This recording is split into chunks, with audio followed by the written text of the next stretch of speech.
Hey guys, Wesley Shibata here of DEVTAC. So today we're going to be talking about lenses. So recently a lot of people have been commenting on our ballistic helmets and how come our lenses does not stop bullets, are not bulletproof. Well, firstly, there's no such thing as bulletproof. The correct terminology is bullet resistant.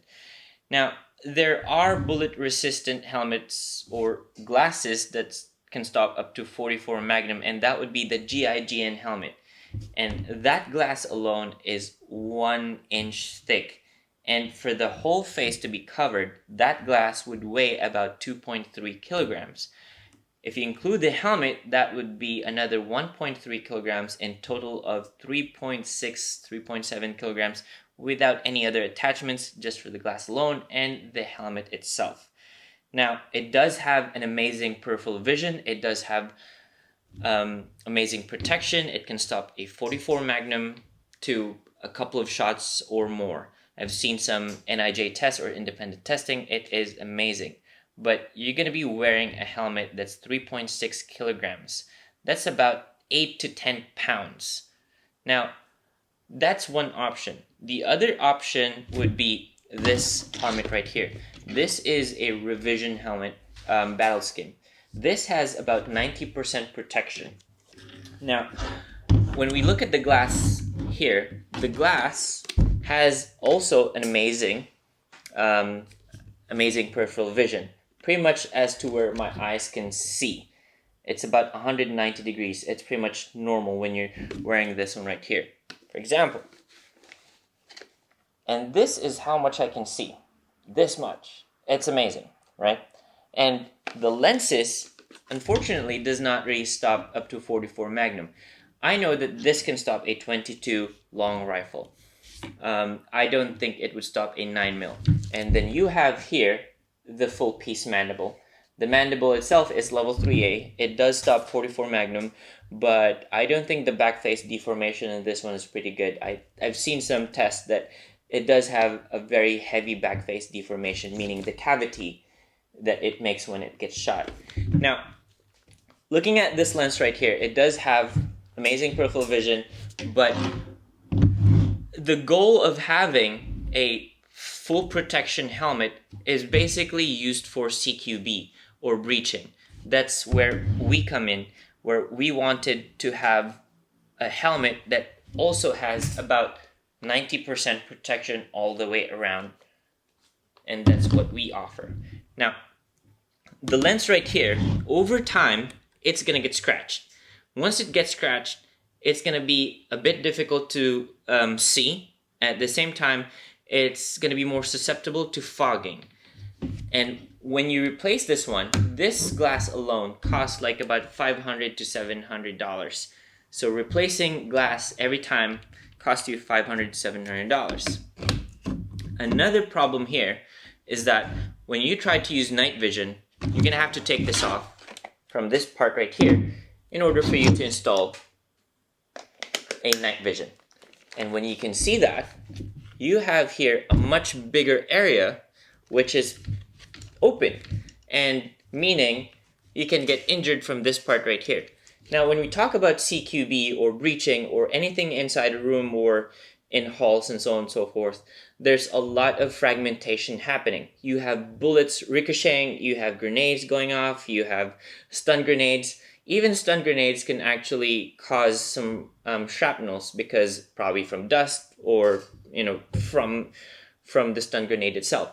Now, you would want to have a full protection when it comes to CQB, and having to wear this like that, you have pretty much a huge space where you can get injured.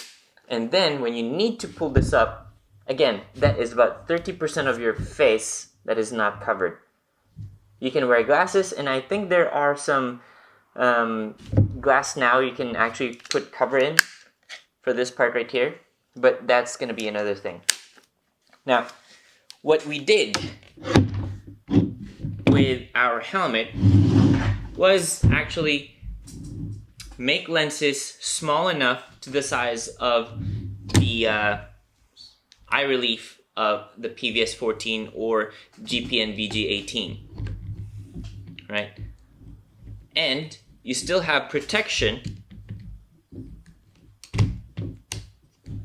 You still have protection onto the lenses. So let's talk more about the lenses.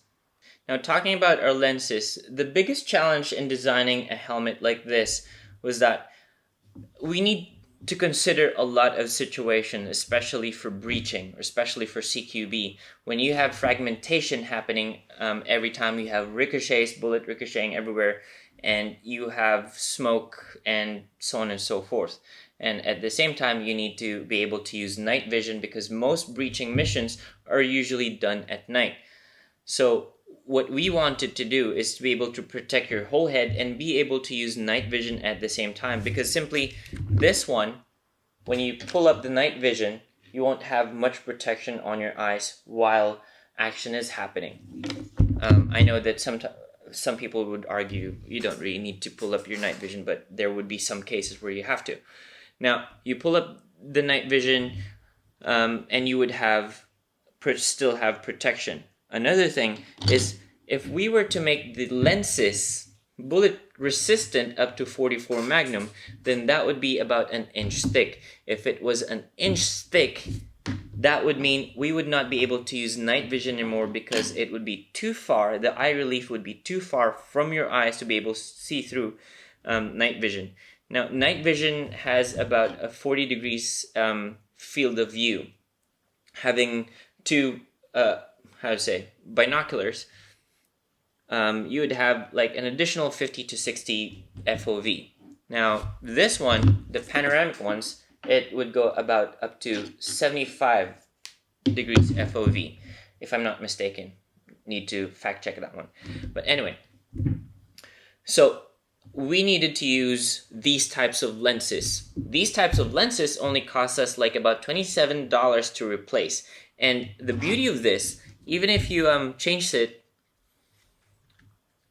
the beauty of it is that you can also use your RX lenses. You can simply go to your local eyewear shop, bring our lens, and ask, hey, can you make this one into my RX polycarbonate lens so I can install it into the DEVTAC RONIN helmets.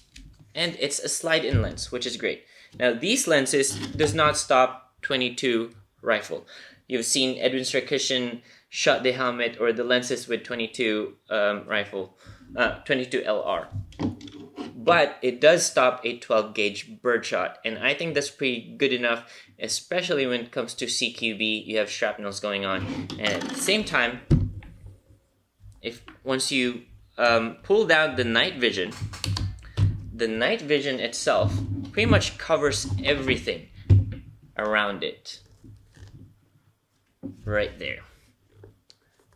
And I designed the size of the lenses exactly to the size of the eye relief of the PVS 14 right there. Another reason why it's this small, people are thinking it might not have enough peripheral vision. Actually, it does have enough peripheral vision, because if I take this off, right there, pull it down,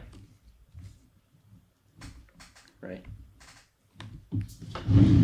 you would still have enough space for another mounting, for another device such as the heads-up display right around the corner. And this would give you about 160 degrees FOV. This one right here is pretty much about 190 degrees FOV. This one right here, 160 degrees. That's pretty much all you need already. And what am I missing? I think that's pretty much it. So we'll be discussing more about other designs of the helmets. This would be one video and then another video.